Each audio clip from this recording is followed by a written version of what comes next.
Hi, I'm Emily. I'm Katie. And I'm Todd. And today we're going to talk to you about placental abruption. What are some causes of placental abruption? Yes, you right there. Correct. Cocaine, hypertensive disorders, and abdominal trauma. Okay. What are the types of placental abruption? Yeah, you raising your hand? Perfect. Complete and partial. There you go.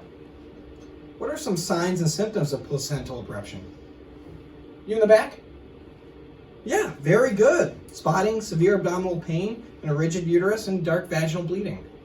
So today we have a 16-year-old patient that arrives to triage with an abruption at 28 weeks. Give me a tissue.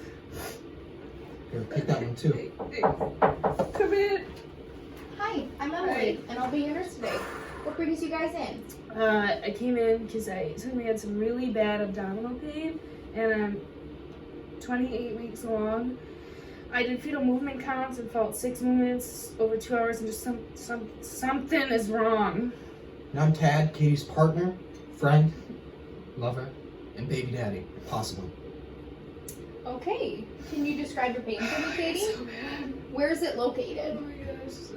How bad is it on a scale of 0 to 10? 0 being no pain at all, 10 being the worst pain imaginable. She's a doctor now. Can't you see she's in pain? Yes, okay. Oh gosh, I'm gonna die. It's so sharp. It's stabbing. And it's a 12 out of 10. 12 out of 10. Where's it located? It's here. Okay. Here. Is there something that brought this on all of a sudden? Nope. Tad and I were just watching Netflix, Yep. and just it hit me. Bam. Okay. First, I'm going to monitor your baby's fetal heart rate continuously. Next, we're going to order an ultrasound and get a clear picture of what's going on inside your uterus. Then we're going to draw some of your blood for testing. Are you okay with your partner staying in the room for all this? Tad, will you stay with me? Forever and always, my love. A few moments later.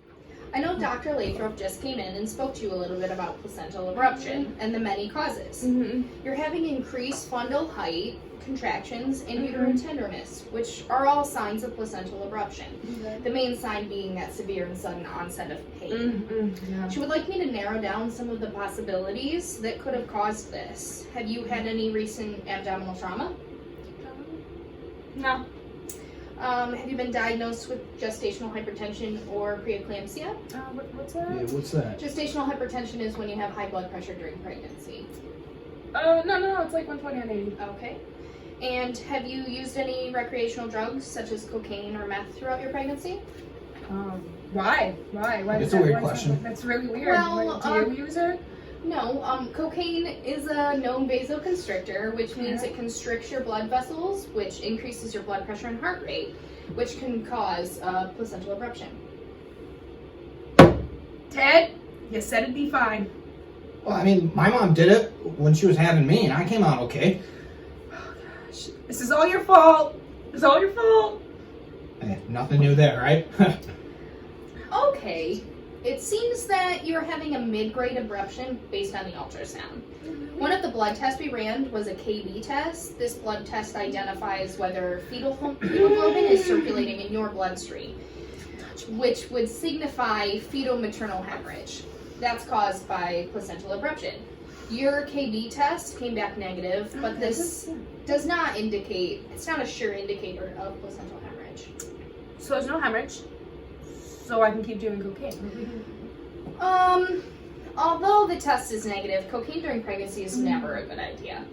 With a mid-grade abruption, we're just going to monitor you much closer to see if you do end up hemorrhaging, or your partial obstruction can turn into a full abruption.